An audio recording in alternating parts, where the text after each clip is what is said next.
This is Factory Fridays from boats.com, the show where we visit builders across America to get a first-hand look at their boat building techniques, materials, and stories.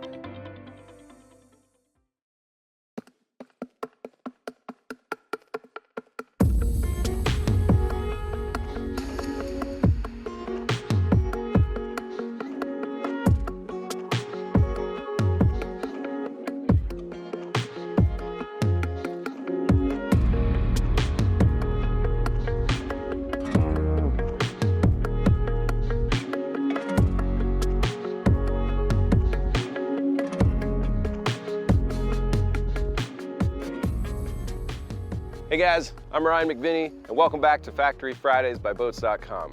We're here in Decatur, Indiana today at the headquarters of Formula Boats, one of the most iconic names in the marine industry. And we're gonna go on inside and check out this 500,000 square foot state-of-the-art facility. So come on along with me.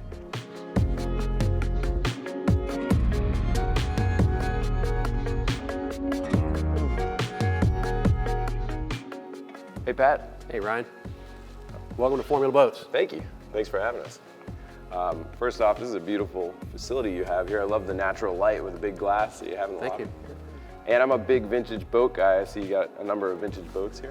Yeah, we got a 1966 Formula Junior, not for sale.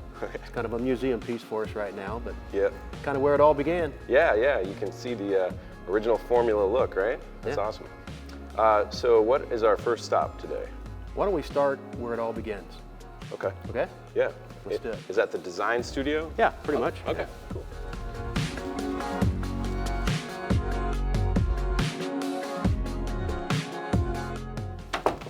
All right, Ryan. We're now in the design area. We call it the CAD room because our designs actually happen off-site. But when they come in, we put them in our three-dimensional software and pretty much bring them to life.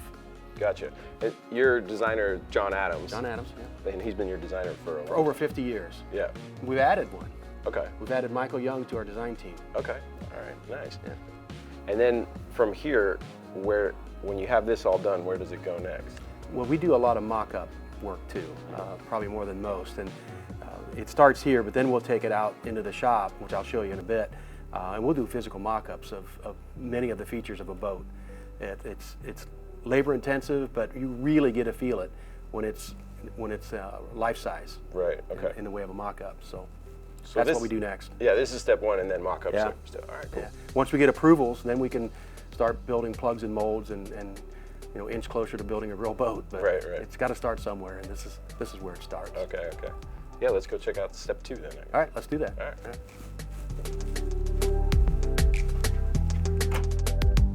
So what happens here in this area? Yeah, in this section here is our bill of materials area where we account for everything that goes in a boat. It's very necessary. You got to know what your costs are before you can price a boat. Sure. So we, do our due diligence and we have everything accounted for, and that happens right there. Okay. What happens over here is our FormulaFlex, part of our FormulaFlex program, where customers, they request, specialized things, individual thoughts on what they want their boat to look like. And then they want to see what that thought looks like. And we do a rendering, or 2 or 12. And we'd go through that process until they finally decide, that's what I want my boat to look like. And then it's time for a transom name. Everybody wants a transom name. And we can do that here too. We've got a die cut facility here. So they'll think up what they want it to say, and then we'll do renderings of that, and they'll look at a bunch of those and pick the one they want. We'll apply it to the back of their boat before it ever leaves the factory. That's pretty cool. I don't know a lot of other builders that are doing transom names right there. Yeah. There's no 2 boats alike in our factory on any given day. Yeah. No 2 boats alike. That extra attention to detail takes a little extra time. I know you talked about volume. How many boats are you guys doing per year? Yeah, we're 350, maybe 400 boats a year. Okay. Can we go check out what you have going on the production floor? Sure can. Follow me. All right.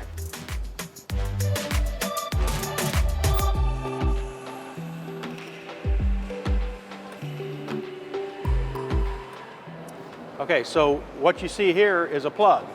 And what you saw in the CAD room was a lot of fancy images, but eventually they got to come to life. And that starts to happen out here. We have to build a plug, which represents the part, but then what we really need is the mold.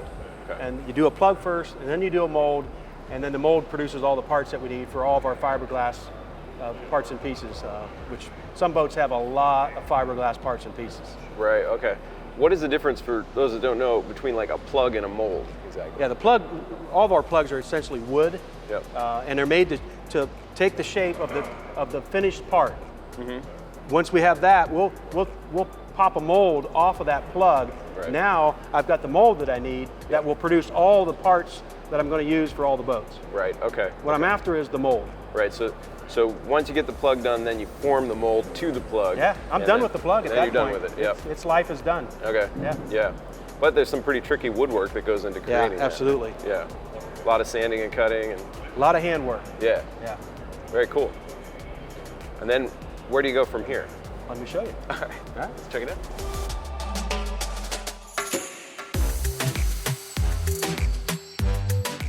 All right, here's an example. This happens almost every day. We got Grant Porter, our executive vice president.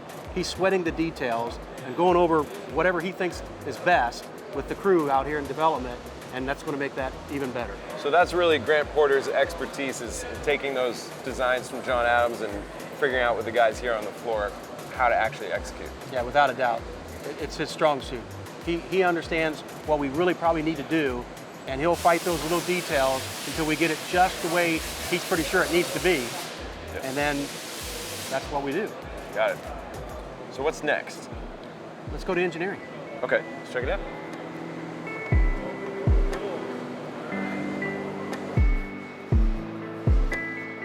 So I mentioned mock-ups earlier. Yeah. And here's a couple examples of some mock-ups that we're still working on to finalize some details on our next boat. This is an example of a center console station there, and kind of a rough mock-up of the dash area. And I've got a pretty intensive cabin mock-up. Sneak peek. No one's really seen this yet outside of us, but Awesome. We'll show it to you. Yeah, let's check. This is the 387. 387. 387 center console. Yeah. So that will be the cabin interior. Yeah. You mock it. All right. Yeah. Let's check it out. Yeah, sounds cool.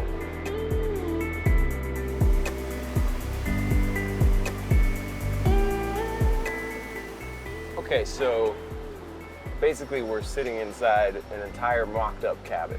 Yeah. It's fake. It's fake. But we know no better way to understand all the ergonomics and space allocations than to actually do full-scale mock-ups. Yep. It is a difference maker for us. We're convinced of it. That's why we keep doing it. We don't stop mocking it up until we get it right. And then we know what we want, so we build a boat. And you gotta feel it, right? You gotta. And we do. I Yeah. mean, you can draw all this in CAD, Yep. but you don't feel it like Right. you can out here in actual size. Yeah. And so people see, like, this is, I guess this would be a TV, right? Yeah.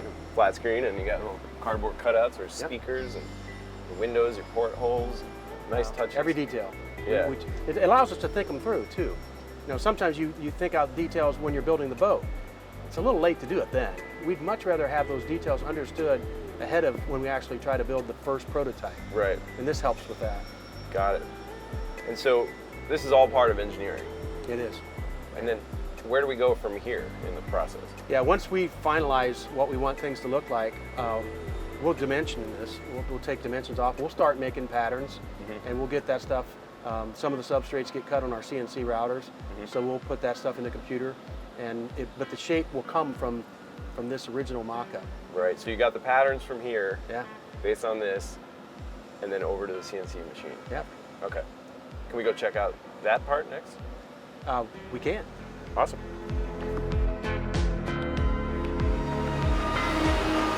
Okay, so we talked about design, which leads to CAD, which leads to mock-ups, which leads to pattern generation. Those patterns that got generated and programmed into our CNC software now can get cut by our CNC machines, Okay, right. of which we have 3 of them. All right. So then you make your substrates and everything here, like that middle CNC machine is cutting Corian? Well, yeah, it's a solid surface material. Yeah. We buy it in the sheets, and then we cut it and then fab it up in our Corian assembly area. That's cool. I've never seen that. Then you're cutting that one down to make it a little thinner. Is that right? Well, yeah, sometimes, or tabletops. We want Corian tabletops. Yeah. But we don't want full 1/2 inch. It just makes it too heavy. It's a table that you might move about. Yeah. So we mill it down to 1/4 inch. They don't make 1/4 inch Corian, so we make it ourselves. So I know I took us on a little bit of a divergence here, but on a normal tour, where would you go next? Yeah, after leaving engineering, I normally go into the mold room next. So let's do that. Yeah, let's check it out. Okay. Okay.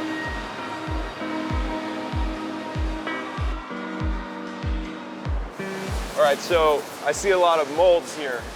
Yeah. That means we're in the mold room. Hundreds of molds in the mold room. Yeah. Usually about 8 or 10 at a time in process. So you can have 8 or 10 boats in the production process all at one time. Various stages, Yeah. yes. Generally speaking, our process, it involves of course, you gel coat first. Yeah. Gel coat, and then a first layer, and then a second layer, and then a third layer, in some cases a fourth layer. Our process is kind of slow, but that we feel produces a better quality part. So we take our time and do it that way.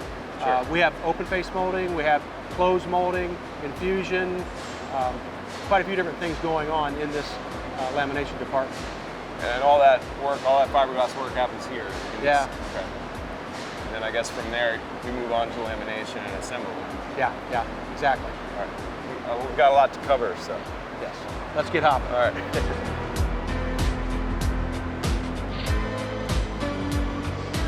So you guys showed me some of your open mold. Yeah. Now I'm seeing some closed molding, right? Yeah, you sure are. We call this the infusion area. And right now, this is a good example of an area that we're prepping that hard top for the laminate. We'll put it all in dry, and we'll use spray glue to hold it in place until we get the vacuum put on it.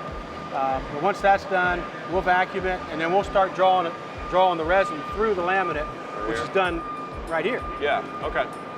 And so this is most of your lamination process here. It's about half of it. Half of it. But there's a lot of acres. I think we ought to go to assembly next. Okay, yeah, let's go. All right, let's do that. Cool.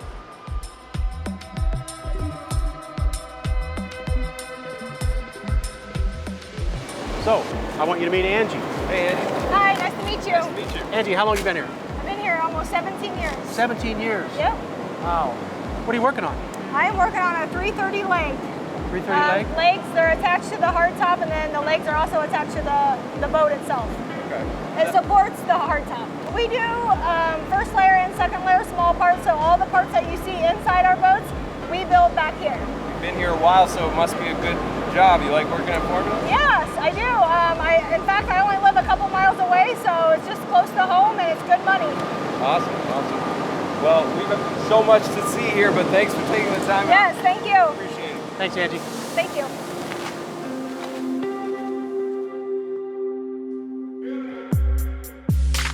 So, where are we now?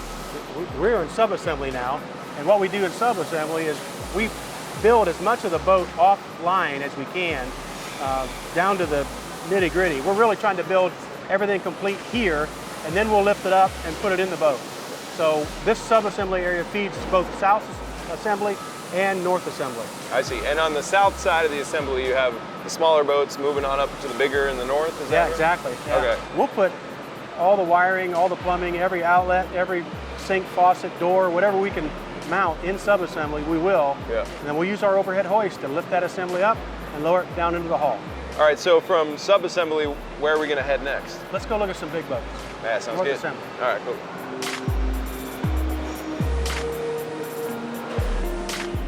All right, so I know we're trying to make our way to the bigger boats, but I keep seeing awesome things I want to stop at.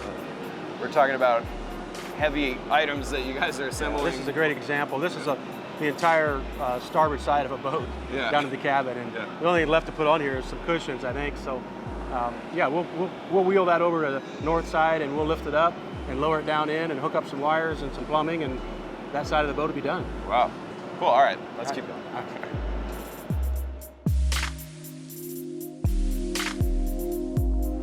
All right, so now we're in full-on assembly. Yeah, exactly. This is an example of what we talked about a little bit ago with the sub-assemblies. These units were built in sub-assembly, brought over on carts, and then we lift them up with these overhead hoists, and we lower them down into the hull, and then, like I said, they're going to hook up whatever they need to hook up, and just keep advancing that cabin until we get it ready for the deck to come down. Right. And you have these big, long catwalks, so Yeah. easy access coming in and out for the workers. So you just kind of have the assembly line, you just roll the boat up, and then when you get everything in, you roll it off, and then moves this way? Yeah, the deck for this hull is right beside us. Okay. So they're going to be rigging the deck the same time the people are rigging the hull. Yep. And we've got it sequenced to the point where when they're both done, it advances about 50 feet forward, deck lifts up, comes down on the hull, we start building a real boat. Okay. And then once you get the deck on, where do you go from there? We paint prep. Okay. We have an extensive paint operation. I know, I'm excited to see it. Yeah, I'll be happy to show you that next. Let's check it out. All right, cool.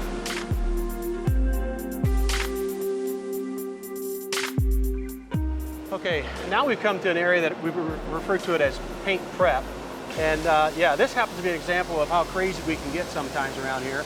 And I'll use some formula slang and tell you that this particular boat is going to be a full dip. Full dip. Full dip, meaning every square inch of that deck is going to get painted. Wow. I don't even know what color, I'd have to look it up. But before we can paint it, we've got to prep the surface. So we are going to sand. That's what we're doing right now. We're sanding every square inch of that deck, getting it ready to paint it. Every nook and cranny. Yes, every little bit. So those spray booths that are forward of this deck are where it will end up next. Okay. And I can show you those spray booths now if you'd like. Yeah, absolutely. I'd love to check it out. All right. All right, cool. Let's do that. All right, this way? Okay, you're in luck. We've got a 500 in the spray booth right now. Okay. And from what I can see, they've already applied, and it's also a fusion, which means it's a faded paint job. Okay. We fade from a lighter color to a darker color in this boat. Full gradient, basically. Yeah, exactly. Yeah. And it looks to me like they've got those base coats down, and the next sequence will be the clear coat. Okay. That's the Exalta Imron clear coat that we put over the base coat, which makes it very durable, same thing as automotive. It's a huge investment. We've got 9 spray booths in this factory, and you know, we paint the boat once. We call it gel coat in the beginning, but we don't stop there. Almost all of our boats get some form of post-painting applied. I mean, like almost every single one. Yeah. So that's all done in these paint booths, and a lot of boat companies don't do that. Yep. It's a huge investment, but we've got the infrastructure to do it. We've got the talent in-house to do it. Yep. And yeah, the customers can do a whole lot of customizing when it comes to color. It's pretty awesome. The booth beside us, I've got motor covers for the outboards. I've got a mast and other parts and pieces of a boat, because a lot of our clients want all that stuff painted. Okay, yeah. We want the horn painted. We want the GPS antenna painted. We want everything painted. So we tend to do that. Throw them in the spray booths and cool. Awesome. You stand here long enough, we'll paint you. All right. Well then I guess let's move. We better move. All right.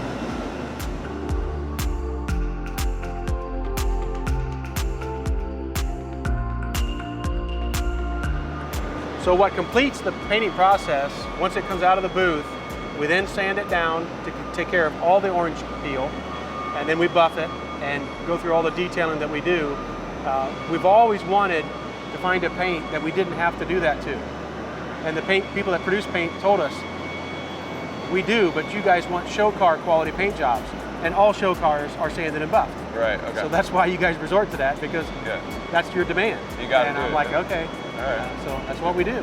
Yeah. And here's an example of one in process. There's a whole other part of this company that you're going to want to talk to Jason about, and it's called FormulaFlex. Okay. This boat is a great example of it. This customer had a lot of thoughts on what they wanted special to their boat, and that's what we do in FormulaFlex. Yeah. And I can introduce you to Jason next if you'd like. Yeah, I would love that. All right, let's do that. All right, cool.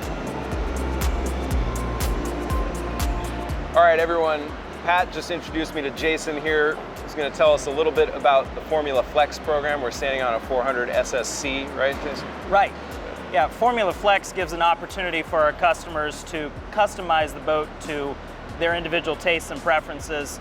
So here you can see on the upholstery around the boat that they've kind of combined different elements of our white upholstery package with our morning sand and even our moon dust upholstery package, where we've got like this diamond textured material here. Okay. So it really just gives an opportunity that, you know, we can pick different solid surfaces that allow their individuality, along with the different colors here. You can see they've worked some tan into an otherwise white cockpit. Yeah. And then even the navy blue accent stripes to match the outside of their boat. Right. So it really just lets customers pick something that truly matches their unique individual personality. Yeah, got it. I can see you guys are still in process on this one, but everybody Yes. has a slightly different taste, right? Everybody wants maybe I'd antique say floors or... these days we're about where no two boats are alike, Yeah. where, you know, it's, for example, this teak floor, we don't do as much of this color anymore, but they wanted to combine that more traditional style teak with the brighter white upholstery with a little bit of the warmth from the tan. And so it's really unique that our sales process allows customers to kind of choose what they really want, and not just a predefined package. Right. And how many different kind of options are there roughly with the upholstery and the paints? And We have over 50 different paint colors they can choose from, and I believe about the same amount of materials, and we try to keep those things fresh and updated each year. But there's a lot that, you know, we've done over the years where occasionally we've even done some fabrics that are not normally in our library. And but usually there's something for everyone, that there's enough variety that people can kind of select a combination they like. Gotcha. So kind of sky's the limit. That's cool. Yeah. I mean, we just looked at that orange and gray boat over there. Yes. That was, I guess the owner wanted it to match her car color, is that right? That's right, that's right. So that's where we step beyond FormulaFlex into what we call FormulaFlex MyWay, where, you know, a lot of this customization doesn't really incur any additional charges, but there are some additional special options, like where we will go seek a custom color or a custom upholstery, and we can do that for, you know, extra charges. A lot of those people work with me and our sales staff just to, you know, to see, it's like, if we approve it, we can do it, and we'll try to be as flexible as we can. It's really cool. Hence the flex, right? Hence the flex. Well, thanks for showing me. I got to go catch back up with Pat and All right. see the rest of the process here. But All right. cheers. Thank you. All right, thanks.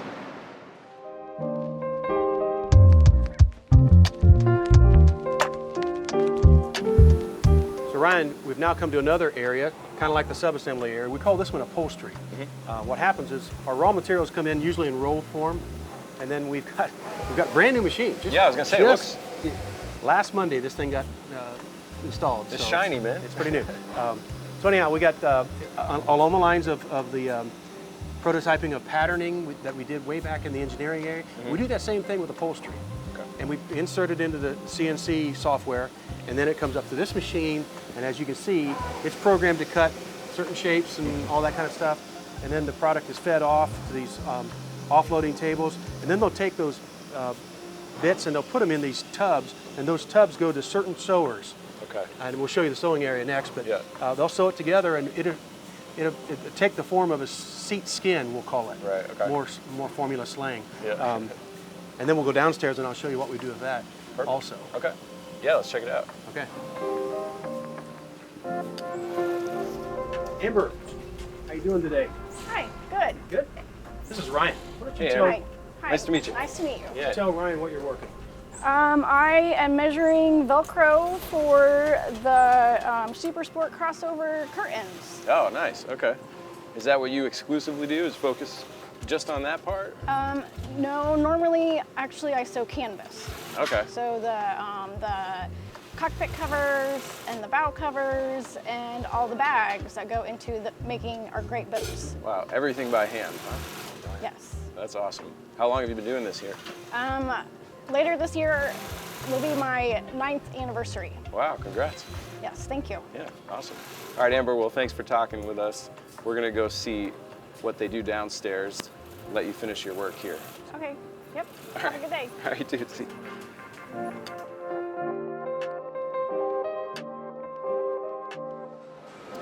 So we just came down from upstairs, and I showed you the cut and sew operation. That stuff comes downstairs in the form of a skin that's ready to be wrapped around a structure, which is what's already happened here. This is a backrest, Okay. and they've already covered it and attached it to the structure, Yep. and that's how we form some of our seat cushions. And that's how it comes together. It's looking nice and pretty, huh? Yeah. At this point, it's essentially done, and it's going to go on a cart, and it will go either to the north side or the south side, whichever boat it's designed to go on. Okay. Cool. So let's move on. Absolutely.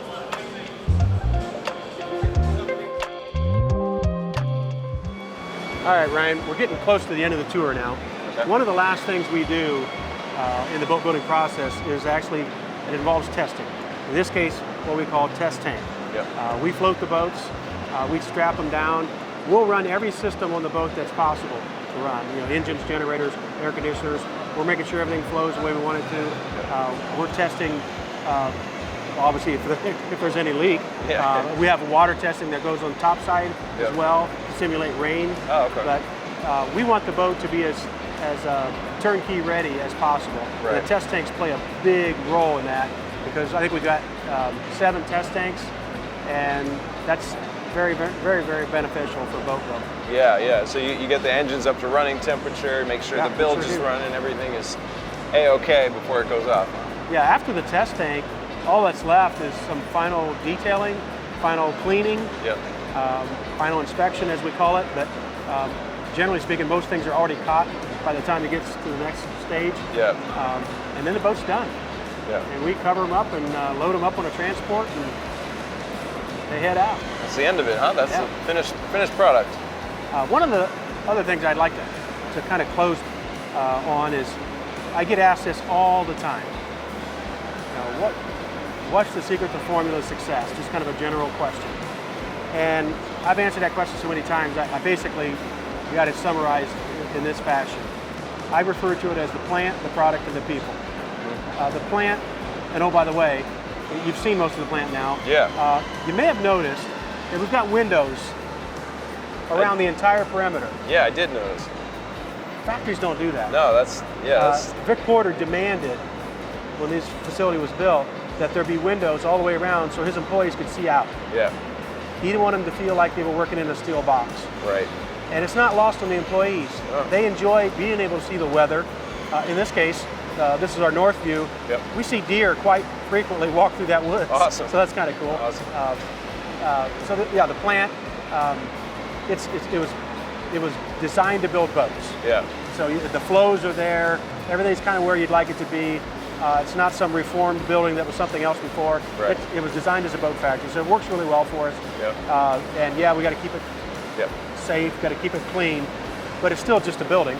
The product, that kind of starts with John Adams, and his innovation leads us to designs that the Porter family approve, and then their demands and their impact have a lot to do with our quality standard.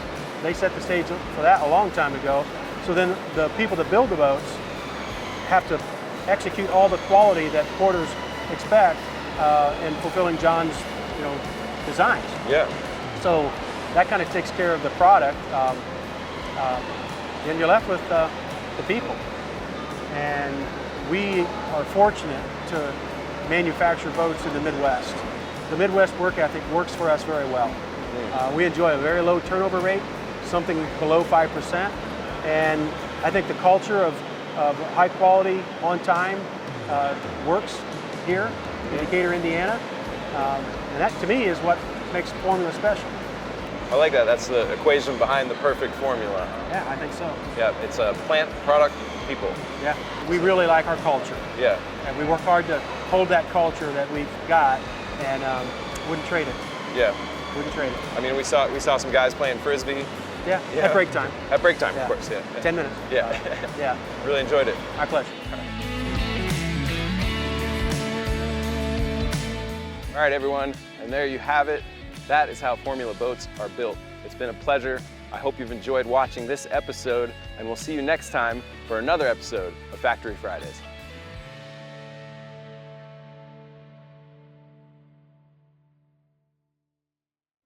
This is Factory Fridays from boats.com. Follow boats.com on YouTube and Instagram to stay tuned for the next episode. Visit boats.com for more videos and boat-related content. Boats.com. Everything boats.